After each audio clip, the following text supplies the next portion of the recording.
Welcome back to my channel. আর অনেক অনেক অনেক থ্যাংক ইউ যারা আমাদের জন্মদিন উপলক্ষে বিভিন্নভাবে আমাদেরকে মেসেজ করেছো, অনেক অনেক আশীর্বাদ জানিয়েছো, অনেক ভালোবাসা দিয়েছো, তাদেরকে অনেক অনেক ধন্যবাদ। আর ফেসবুক থেকে শুরু করে হোয়াটসঅ্যাপ থেকে শুরু করে সমস্ত জায়গায় অনেক অনেক উইশ পেয়েছি। থ্যাংক ইউ সকলের কাছে অনেক অনেক। আর বিশেষ যেটা পেয়েছি সেটা তো আগের দিনের ভিডিওতে তোমাদের সাথে শেয়ার করেছি। আমার সোহাগ বেটা কিন্তু রাত 12টার সময় তার পিপি এবং পিসোকে কিন্তু উইশ করেছে, এবং আগের দিন রাতে তো তোমরা দেখতেই পেয়েছো ও কেক নিয়ে হাজির হয়ে গেছে। অ্যাকচুয়ালি আমাদের এবছরে কেক কাটিংয়ের কোনো প্ল্যানিং ছিল না, আরও আগের দিন মঙ্গলবার ছিল, তো ভেবেছিলাম যে কোনো কেক কাটিং করব না। কিন্তু দাদাও আমাকে ফোন করেছিল যে কেক নিয়ে যাই একটা সেলিব্রেশন, আমি বললাম একদম না। তাই ওরা আইসক্রিম নিয়ে আসছিল, কিন্তু আমার সোহাগ বেটা বলছে না, পিপি কেক কাটবে, হ্যাপি বার্থডে পিপির, তাই জন্য ওরা এগলেস কেক নিয়ে এসেছিল। এবার আসি আজকে স্পেশাল ডের কথায়। দেখতেই তো পাচ্ছ আমি সাজগোজ শুরু করে দিয়েছি। কিসের জন্য? অ্যাকচুয়ালি আজকে আমাদের প্ল্যান ছিল, আজকে যেহেতু বুধবার, তো আমরা একটু বাইরে ডিনার করতে যাব, একটু ভালো মন্দ খাওয়া দাওয়া করব, যাই হোক একটু নিজেদের মধ্যে টাইম স্পেন্ড করব। যেহেতু আগের দিন মঙ্গলবার দিন থাকায় নিরামিষই সমস্ত কিছু খাওয়া দাওয়া হয়েছে, তাই আমরা দুজনে প্ল্যান করেছিলাম আজকে ডিনারটা বাইরে গিয়েই করব। তো সকাল থেকে যেরকম দিন যাপন হয় সেভাবেই চলছিল, কিন্তু জানো তো ওয়েদারটা এতটা ভালো হয়ে গেল, মানে এত ঝড় বৃষ্টি শুরু হলো চারিদিকে, তো ওয়েদারটা এত ভালো দেখে ও আমাকে বললো যে একটা নতুন কিছু প্ল্যান করি, আমার খুব ইচ্ছে করছে। আমি বললাম কী বলো তো? বলছে আমার একটা ইচ্ছে রয়েছে, যদি তুমি বলো তাহলে সেটা করা যেতে পারে। তো আমি ভাবলাম নতুন আবার কি, হয়তো নতুন কোথাও নিয়ে যাবে বলছে না, আজকে আমার ক্যান্ডেল লাইট ডিনার করার খুব ইচ্ছা রয়েছে। তা আমি বললাম এখন এত রাতে কোথায় ক্যান্ডেল লাইট ডিনার করা সম্ভব আমি তো জানি না, আবার আগে থেকে বুকিং করতে হয় বিভিন্ন জায়গায়, যেগুলো ধরো বাফেট সিস্টেমে রয়েছে, তো আগে থেকে বুক করলে তারা সেই সিস্টেমে সমস্ত কিছু ডেকোরেশন করে দেয়। তো ও অনেকক্ষণ ভাবনা চিন্তা করার পরে বলল ঠিক আছে, আমি তোমাকে ক্যান্ডেল লাইট ডিনার করাবো যখন বলেছি, যেভাবেই হোক করাবো, তুমি রেডি হও, আমি আসছি বলে বেরিয়ে গেল।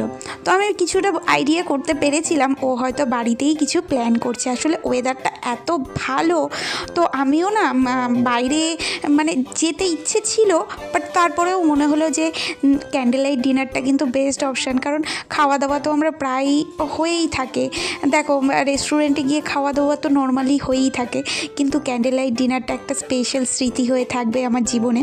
আর ও যখন নিজে থেকে চাইছে, আমার তো তাহলে কোনো কিছু করার থাকতেই পারে না।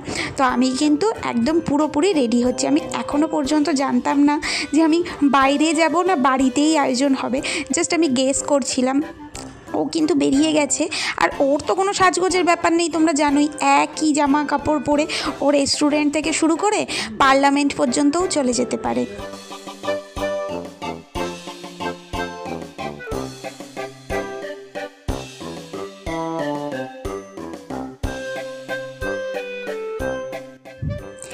এদিকে কিন্তু আমার সাজগোজ প্রায় কমপ্লিট হয়ে গেছে, তো আমি পুরোপুরি বলতে পারো রেডি হয়ে গেছি। তো কেমন লাগছে আমাকে দেখতে অবশ্যই কমেন্ট করো।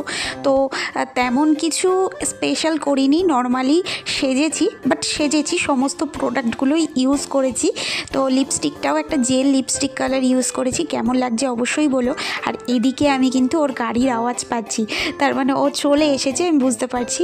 আর আমি চেষ্টা করব যে ক্যামেরাটা এখানেই রাখার, ওর কি রিয়াকশান সেটা দেখার জন্য।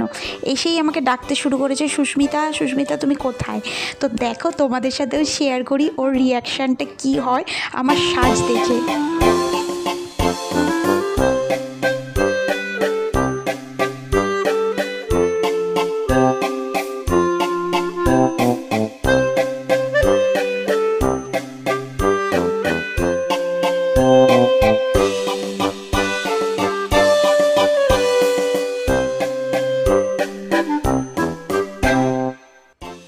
বেলুন খোলাবো?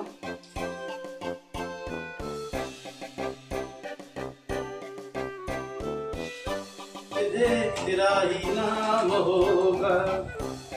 नाम पे लिखा ना। कोई नहीं बहुत सेल आई लगा बे। पकड़ के वो। बेटा तो पीछे सुन ले। हां। হাতে বেলুন দেখেই বুঝতে পেরেছিলাম যে ও বাড়িতে কিছুই করার প্ল্যান করছে, আর আমার সন্দেহটা একদম ঠিক হয়েছে। তো আমিও খুব খুশি হয়েছি যে বাড়িতেই এই ওয়েদারটাকে এনজয় করা যাবে। আর তোমরা তো রিয়াকশানটা দেখতেই পেলে, আমার সাজ দেখে ও কি রিয়াক্ট করলো। ও নর্মালি ওরকমই রিয়াক্ট করে আমি সাজলে। তো যাই হোক, তো আমি ভাবছিলাম কি ওকে একটু হেল্প করি। তো আমি বললাম বেলুনগুলো ফুলিয়ে দেবো। বলছে না, তুমি ঘরে দরজা বন্ধ করে বসে থাকো, আমি তোমাকে ডেকে নেবো। তো লাস্টে দেখছে অনেকগুলো বেলুন তো একা একা ফোলাতে পারছে না, তো আমাকে বলছে এসো একটু বেলুন ফুলিয়ে হেল্প করে দেবে শুধু, জাস্ট তারপর তুমি আবার ঘরে দরজা দিয়ে বন্ধ করে রেখে দেবে, আমি তোমাকে যখন ডাকবো তখনই তুমি সারপ্রাইজড হবে। তা আমি ভাবলাম ঠিক আছে, দেখা যাক ও কি করতে চাইছে। আর একটু সারপ্রাইজ পেতেও ভালো লাগে, তাই না বলো? এরকম কর্তামশাইদের হাত থেকে মাঝে মধ্যে সারপ্রাইজ পেলে জীবনটা একেবারে ধন্য হয়ে যায়, তখন সব ঝগড়াঝাঁটি সমস্ত কিছু ভুলে যাই।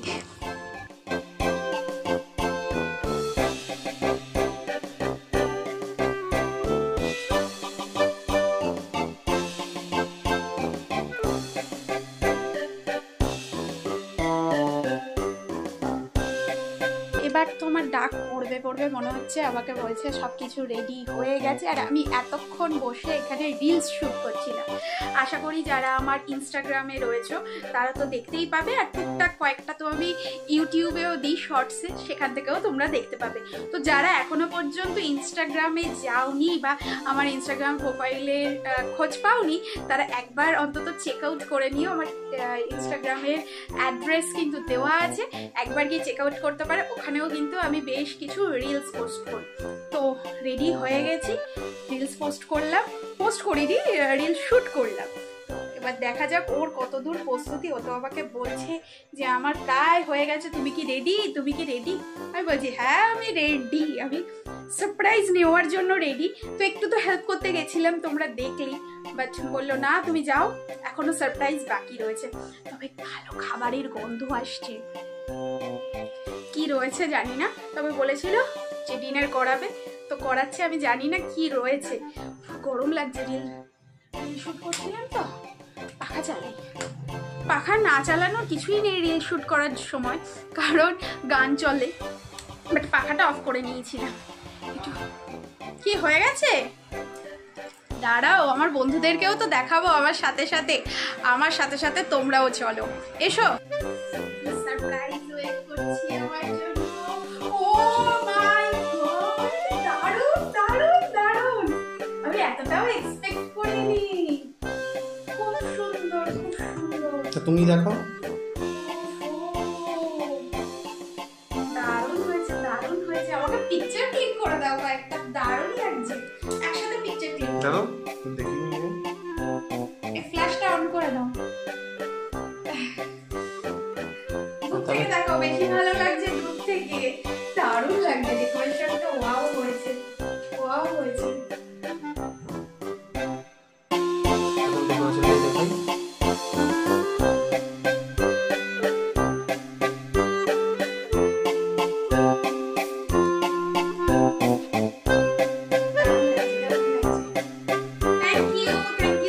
ডেকোরেশন তাকে একটু দেখাই। এই যে এক সাজ এক পোশাক, ঘরের মধ্যে গরম লাগছে। দেখো ডেকোরেশনটা দারুণ হয়েছে। Thank you so much. Light জ্বালো, গরম লাগছে। দারুণ হয়েছে ডেকোরেশনটা, দেখো। এই তো দেখাচ্ছি, দেখো কি সুন্দর। আর লাইট অফ করলে তো আরো সুন্দর লাগছে। দারুণ হয়েছে ডেকোরেশন। পাখা না চালালে একদমই হবে না, পাখা চালালে মোমবাতিগুলো নিভে যাবে। কিন্তু খাওয়া দাওয়া একটু রিল্যাক্সে করাই ভালো। তো ঠিক আছে, যতটুকু করার ততটুকু তো হয়ে গেছে, এবার একটু রিল্যাক্সে খাওয়া দাওয়া করবো। আর সাথে তোমরা রয়েছো, যারা অলরেডি আমাকে জানিয়ে দিয়েছো হ্যাপি বার্থডে, তাদেরকে অনেক থ্যাংক ইউ। বড়রা আমাকে আশীর্বাদ করো, ছোটরা অনেক ভালোবাসা দিও। আগামীতে যেন আমাদের দুজনের স্বপ্ন পূরণ হয়, আগামীতে আমরা যেন আরো এগিয়ে যেতে পারি, এবং আমাদের যারা বাবা মা রয়েছে, আমাদের জন্মদাতা এবং দাত্রী, যাদের জন্য আমাদের এই জীবন, তাদেরকে যেন আমরা প্রাউড ফিল করাতে পারি, সেই সামর্থ্য বা যোগ্যতা যেন তৈরি হয়। এটাই বেটার না? টেনে নাও, চলো খাওয়া দাওয়া শুরু করি। টেবিলে বসে খাওয়ার অভ্যাস নেই, তাই ডেকোরেশন অবধি আমাদের ছিল। এরপর নিচে বসে খাওয়াটা বেশি ভালো হবে, তার জন্য নিচেই বসে খাবো। দেখো ঠাকুরের জিনিসে যেন না লাগে, এখানটা নামিয়ে নাও। বেলুনগুলো বরঞ্চ এখানে ভালো থাকবে, অবশ্য মেঝেতে ফেটে যায় বেলুন।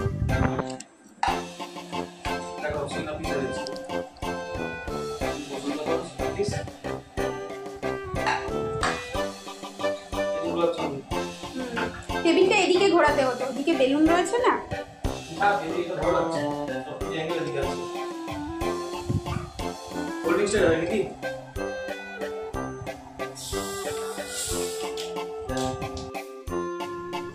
কেমন লাগলো তোমাদের এই ভিডিওটা? যদি ভালো লাগে তাহলে অবশ্যই সাবস্ক্রাইব করে দিও। আর আমার তো আজকের দিনটা দারুণ লাগলো, ওর সারপ্রাইজটা দারুণ লাগলো। আর আমাদের ডিনারে তো ছিল দেখলেই মাটন বিরিয়ানি, আর ওর ছিল চিকেন বিরিয়ানি, গোলাপ জামুন, স্প্রাইট, এগুলোই ছিল। তো আজকের বার্থডে স্পেশাল ক্যান্ডেল লাইট ডিনারটা তো দারুণ লাগলো। তো তোমরাও পাশে থেকো। আজকের মতো টাটা, দেখা হচ্ছে নেক্সট ভিডিওতে।